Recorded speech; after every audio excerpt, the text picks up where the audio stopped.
So ang problema nito, double image. Okay. So papakita natin. Yan. Okay, so power on natin.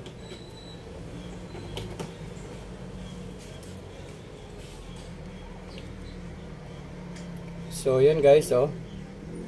Double image, yan oh. Yan. So panel issue ito. Double image tapos may mga horizontal line. Okay? So ngayon, buksan natin.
Okay, so ito guys yung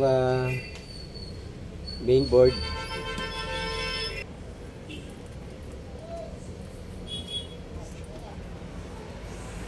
Okay. So dahil ito naman ay may backlight, ang problema na ito sa panel. Okay. So tatanggalin natin to.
Okay, so narito guys yung mga CKB lines.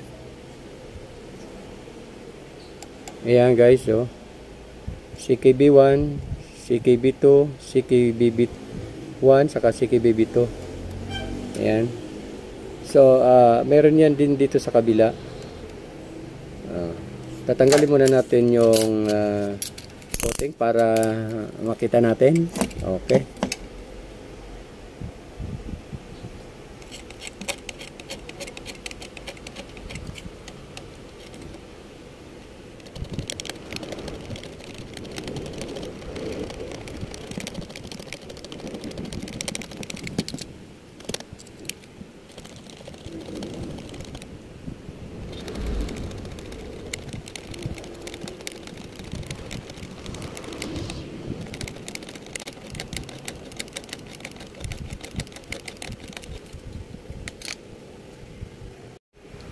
Okay, so yun guys, natanggal ko na rin yung dito sa right, dito sa kabila.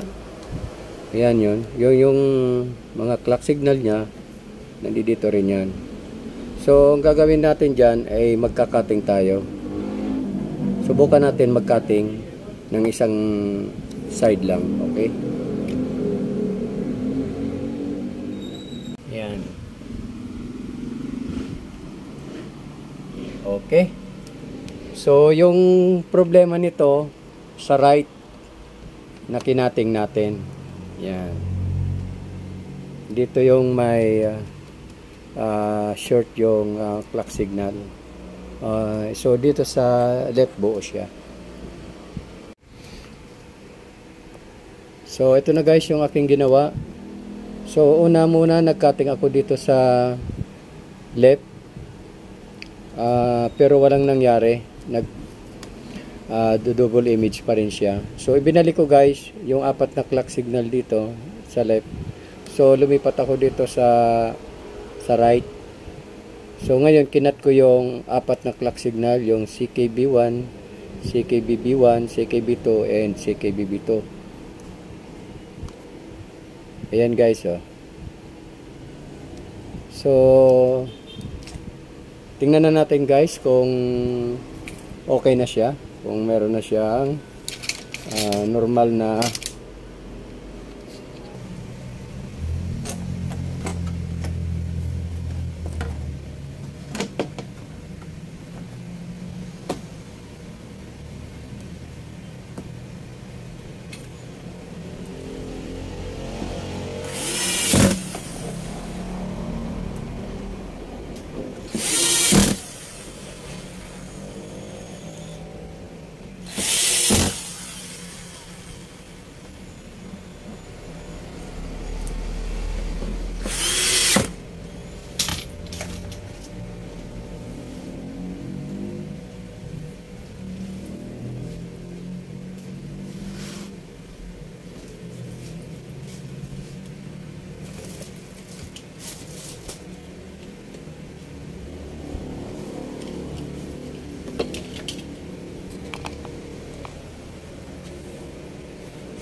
So guys, nagawa na natin yung unit.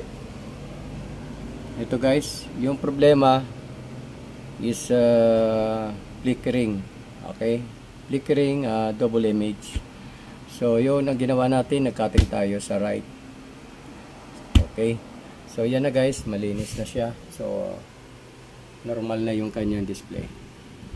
Okay? So guys, maraming salamat sa inyong panonood ng aking video. So, sa mga hindi pa nakapag-subscribe sa akin channel, please subscribe and paki-hit ng notification. Paki-like and share. Thank you guys and God bless. Bye-bye.